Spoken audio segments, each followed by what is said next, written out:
নির্বাচন কমিশনের এখতিয়ারের মধ্যে কনস্টিটিউশনাল ম্যান্ডেট হচ্ছে 2টা। প্রস্তাব কেউ কেউ দিতেই পারে, যেখানে স্থানীয় সরকারের অন্ততপক্ষে 4টা স্তর আছে আমাদের দেশে, এবং প্রতিটি স্তরের নির্বাচনের জন্য কমপক্ষে 6 মাস সময় লাগে। মানে তত্ত্বাবধায়ক সরকার ব্যবস্থার বিধান আর্টিকেল 58 ক এবং ক 2 পরিচ্ছেদ যেটা আছে, সেটার আমাদের দীর্ঘদিনের সংগ্রাম তত্ত্বাবধায়ক সরকার ব্যবস্থা বহাল হোক, এটাই আমরা আন্দোলন করেছি। যেটা পঞ্চদশ সংশোধনের মাধ্যমে বিলুপ্ত করা হয়েছিল, সেই পঞ্চদশ সংশোধনী অ্যাজ এ হোল বিলুপ্ত করার জন্য যেটা রিট করা হয়েছিল হাইকোর্ট ডিভিশনে, যেটা ভার্ডিক্ট হয়ে গিয়েছে অলরেডি, সেটার মধ্যে যে 6টা বিধান ঘোষণা করেছে বা সেটা যেহেতু রিভিউর মধ্যে এখন আছে, রিভিউটা এখনো শুনানি হয়নি, সেজন্য আমি এই বিষয়ে বিস্তারিত বলবো না। তবে আমরা আশা করি সেটা জনগণের পক্ষে যাবে, এবং যদি যায় তাহলে পূর্ণাঙ্গভাবে তত্ত্বাবধায়ক সরকার ব্যবস্থা অ্যাজ ইট ইজ ত্রয়োদশ সংশোধনীতে যেভাবে ছিল সেভাবে বহাল হবে।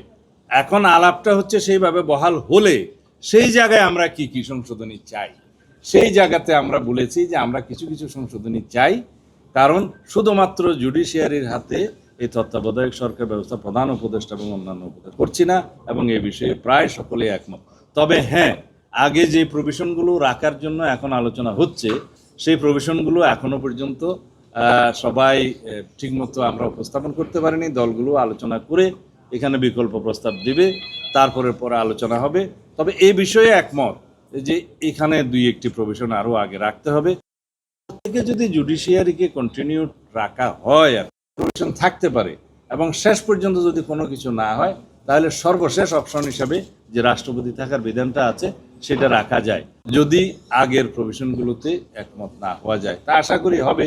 এইবার তো কেয়ারটেকারের অধীনে নির্বাচন হবে, মানে আগামীতেও হবে। এখন নিরপেক্ষ সরকারের অধীনে নির্বাচন হচ্ছে অন্তর্বর্তীকালীন, ভবিষ্যতে কেয়ারটেকারের সরকারের অধীনে নির্বাচন হলে, তারপরে স্বাধীন নির্বাচন কমিশনের নির্বাচন পরিচালনা হলে, জুডিশিয়ারি কমপ্লিট ইন্ডিপেন্ডেন্ট হলে, দুদক যদি রাইটলি ফাংশন করতে পারে, তাহলে আমার মনে হয় জাতির মধ্যে অনেক ব্যালেন্স আসবে, চেক অ্যান্ড ব্যালেন্স হবে, পাওয়ার ব্যালেন্স হবে, এবং এইটা একটা হারমোনিয়াস কোঅপারেশন হবে in between all the organs of the state, এবং ডেমোক্রেটিক অর্গানাইজেশনগুলো দাঁড়িয়ে যাবে শক্ত ভিত্তির উপরে, সাংবিধানিক প্রতিষ্ঠানগুলোর শক্ত ভিত্তির উপরে দাঁড়িয়ে যাবে।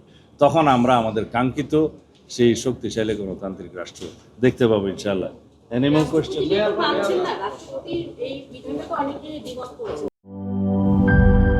জীবনের সাথে চলে hi fi all time healthy life. নিশ্চিন্তে খান, স্বাস্থ্যকর অল টাইম পান। All time healthy life.